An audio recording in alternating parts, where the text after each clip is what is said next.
인간의 편리한 생활은 에너지의 과도한 소비 위에 가능했다. 그 결과 화석 에너지의 고갈과 기후 변화라는 전 지구적인 문제가 대두되고 있다.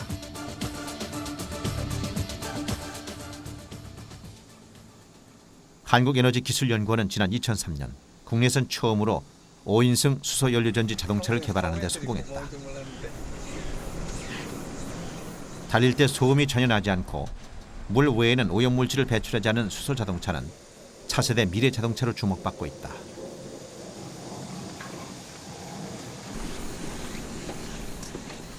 이 연료전지는 기존의 내연기관과는 달리 수소와 산소를 결합시키는 전기화학적 반응으로 전기를 생산한다.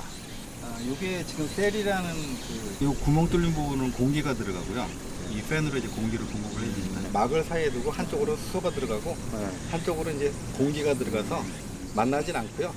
물을 일으키면서 그냥 전기가 나옵니다. 물이 발생하면서 그 물은 어디로 가게 됩니까? 수소는 공기 중의 산소와 결합해 전기를 만들어낸다. 문제는 수소를 만드는 방법. 현재는 화석 연료를 이용해 제조하거나 물을 분리해 얻고 있다. 또는 여기로 충전을 해갖고 화석연료 이후에 에너지를 어떻게 공급할 것인가에 대한 문제가 생깁니다. 거기에 대한 대안이 수소에너지입니다. 수소에너지는 저희가 자연에서 무한정으로 얻을 수 있습니다. 태양광을 이용을 해갖고 전기 분해를 시키든지 아니면은 이제 그 풍력을 이용해서 전기를 발생시켜서 물을 전기 분해를 하든지 아니면 미생물에서 수소를 얻어내든지 이렇게 무한히 얻어낼 수 있는 에너지가 이제 수소에너지고요. 그 다음에 이제 수소에너지를 쓰게 되면 부산물이 물밖에 안 나오기 때문에 환경오염에 문제가 없게 됩니다. 미생물을 이용하면 가장 싸고 깨끗한 방법으로 수소를 얻을 수 있다. 이것 바이오에너지 연구센터 연구팀은 경기도 대부도 갯벌에서 수소 효소를 가진 미생물을 분리해냈다. 이 미생물을 유기물질이든 수조에 넣고 빛을 쏘여주면 광합성 작용이 일어난다. 수소 생성 효소를 가진 미생물이 빛과 효소를 이용해 유기물을 분해하고 수소를 만들어낸다.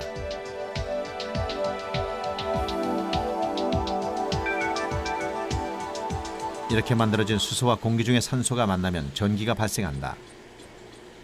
전기를 일으키는 간단한 실험을 통해 수소 발생 미생물의 효능을 검증할 수 있다. 부산물이라고는 오직 물밖에는 없는 청정에너지다.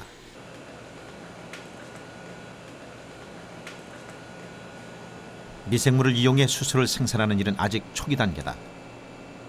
생산 속도와 수소 생산 효율을 높이는 것이 관건. 그러나 수소 생산에 적합한 활성 조건을 찾아낸다면 에너지 위기를 극복할 대안이 될 수 있다.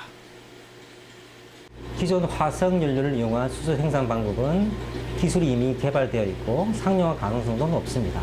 그러나 그 원료 물질이 석유나 석탄과 같은 화석 연료를 기초로 하기 때문에 그 자원이 제한되어 있고 CO2 발생과 같은 환경 문제를 유발시킬 수 있습니다. 반면에 미생물을 이용한 기술은 청정 에너지 기술입니다. 그러나 미생물의 경우에는 수소 생산 효율이 낮기 때문에 유전자 조작과 같은 방법을 통해서 그 효율을 높일 경우 그 가격 경쟁성을 지니리라 생각됩니다.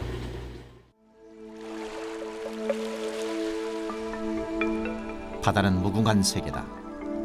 지구 생명의 80%를 품고 있지만 그 비밀의 일부만을 보여준 세계. 인류가 당면하고 있는 수많은 문제를 해결할 열쇠가 바다에 있다. 해양 미생물을 얼마나 확보하느냐 하는 것은 이제 국가 경쟁력을 결정짓는 일이다.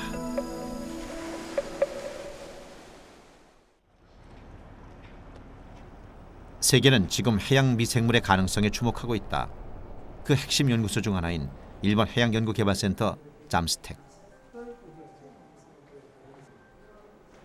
잠스텍은 심해 6,500m를 탐사할 수 있는 해양 심해 잠수정을 보유하고 있으며 이를 이용해 지난 1989년부터 세계 곳곳의 바다를 탐사해왔다. 심해는 육지에 비해 압력이 높고 햇볕이 닿지 않아 산소가 적다. 심해 생물들은 스스로 생명물질을 만들어내며 환경에 적응해왔다.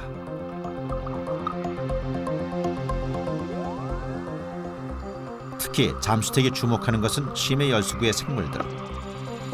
심해 열수구는 화산 활동으로 300도가 넘는 뜨거운 물과 구리와 황 등 광산 자원을 뿜어내는 분출구,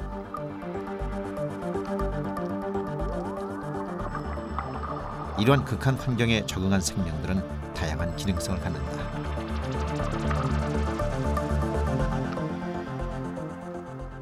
まあ、近年その深海微生物から環境浄化に役立つ微生物がたくさん取られております。さらにその深海微生物が作る酵素はまだ未開発のものが多くて、これが非常にその産業上有用な酵素、そういったものも多く隠されているのではないかと。 잠스텍은 세계 하나밖에 없는 심해 미생물 배양기를 보유하고 있다. 심해 생물로부터 미생물을 분리했다 하더라도 심해 환경을 조성해주지 않으면 배양할 수 없다. 딥베이스로 불리는 이 장치는 최고 1000기압까지 올려 심해와 같은 조건을 맞출 수 있다. 일본이 주목하는 또 한 가지 특수한 환경은 심해 냉수대. 심해 냉수대는 생물 다양성이 매우 높은 곳이다. 가토 박사는 세계 4군데 해역에서 심해 냉수대를 찾아냈다. 일본이 심해 냉수대에 관심을 갖는 가장 큰 이유는 그곳에서 발견되는 바이오매트 때문이다. 바이오매트는 차세대 에너지원으로 주목받는 메탄 하이드레이트의 형성과 연관성이 높다.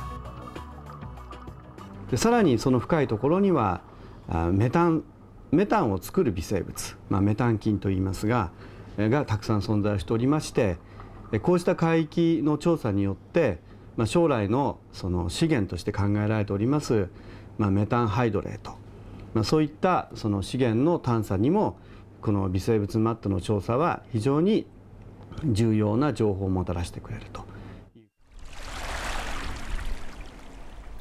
일본 정부와 20여 개의 업체가 투자해 만든 세계적인 해양 바이오 기술 연구소 MBI. MBI는 미지의 미생물을 모으고 유전자 정보를 분석하는 일에 집중하고 있다. 한 번에 96개의 균질을 분석할 수 있는 장비를 통해 지난 4년간 4천여 종의 새로운 미생물을 찾아냈다.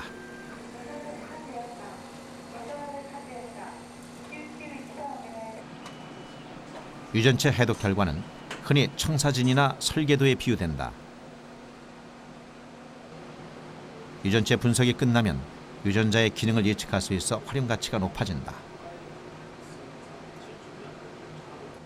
MBI는 이미 20개의 결핵균 가운데 어떤 균에 감염되는지를 알 수 있는 기술을 개발했고 미국 기업의 라이센스 방식으로 판매했다. 미생물의 DNA 분석을 통해 유용성이라는 미래 자원을 만들어가고 있다.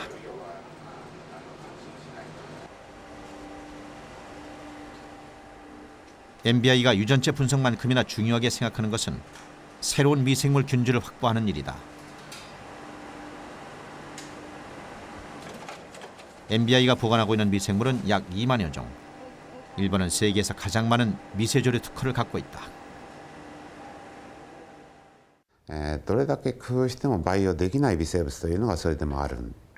でそういう場合には、海の環境中から DNA だけを取ってきて、いわゆるメタゲノムという手法になるんですが、いうような物質を作ったりというようなことで産業化をしようとしているプロジェクトです。 최근 일본이 미생물 연구와 관련해 주목하는 곳은 바로 통해다. 특히 독도를 중심으로 한 한국 해역은 엄청난 양의 메탄 하이드레이트가 매장된 것으로 알려지고 있다. 메탄 하이드레이트는 고압의 해저에서 형성된 메탄 수화물로 매장량이 천연가스의 수십 배에 달해 에너지 문제를 해결할 수 있는 미래 자원으로 불리고 있다. 학계에서는 이 메탄 하이드레이트 형성에 바다 미생물이 어떤 작용을 하는 것으로 보고 있다.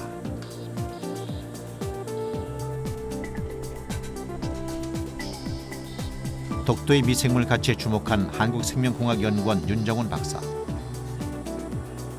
윤 박사는 지난해 5월 독도와 인근 동해에서 발견한 신규 미생물 3종을 독도 한국, 독도 동해 등의 이름으로 국제학회에 등록했다. 독도 미생물의 발견은 2가지 의미가 있다. 독도의 의미를 미생물 분야에 등록을 했다는 점과 새로운 기능의 신규 미생물을 선점했다는 점이다. 독도와 독도 인근의 해안 지역은 육지와는 달리 자연 생태계가 안정적으로 보존이 되고 있는 지역입니다. 그래서 그 속에 있는 미생물들도 아주 오랜 세월 동안 자기 고유의 영역을 가지고 안정된 생태계를 유지하고 있었기 때문에 그런 지역에서 미생물들을 발견할 경우에 육지에서는 잘 나타나지 않는 새로운 미생물이나 그 산업적으로 유용한 미생물들이 발견될 가능성이 크기 때문에 그런 측면에서 굉장히 큰 의의가 있다고 생각하고 있습니다.